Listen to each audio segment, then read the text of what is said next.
City কলেজে ছাত্র দলের সন্ত্রাসী কর্তৃক এই ধরনের সন্ত্রাস ক্যাম্পাসে বন্ধ করতে হবে, এটা মাননীয় প্রধানমন্ত্রী তারেক জিয়াকে নির্দেশ দিতে হবে সুস্পষ্টভাবে।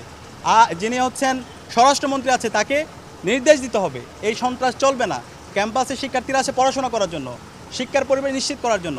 সুতরাং এই ক্যাম্পাসে আপনি প্রকাশ্য রাজনীতির নামে চাপাতি নিয়ে ঘুরবেন, নামদা নিয়ে ঘুরবেন, হকিস্টিক স্টাফ নিয়ে আপনি হামলা করবেন শিক্ষার্থীদের, এবং হামলার পরে এর ধরনের এই যে ছবি মনে করবেন আপনি হামলা করবেন, চাপাতি নিয়ে ঘুরবেন, তারপর আপনি দায় মুক্তি পেয়ে যাবেন, এটা কিন্তু হবে না।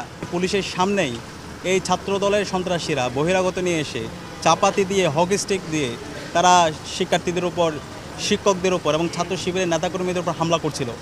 ওই সময়ে কেন পুলিশ সাইলেন্ট অবস্থায় ছিল, নীরব অবস্থায় ছিল? এবং আমরা ফেসিবাদী আমলে এই ধরনের ছাত্রলীগ যখন শিক্ষার্থীদের উপর হামলা করতো তখন আমরা দেখতে পেয়েছিলাম এই ধরনের ল এনফোর্সিং এজেন্সি, পুলিশ এবং রাষ্ট্রীয় অন্যান্য প্রশাসনগুলো তারা নীরব থাকতো। তো জুলাই বিপ্লবের পরে কেন এই ধরনের আইন শৃঙ্খলা বাহিনী এই ধরনের হামলা কীভাবে তারা বৈধতা দেয়, তারা কেন নীরব ছিল?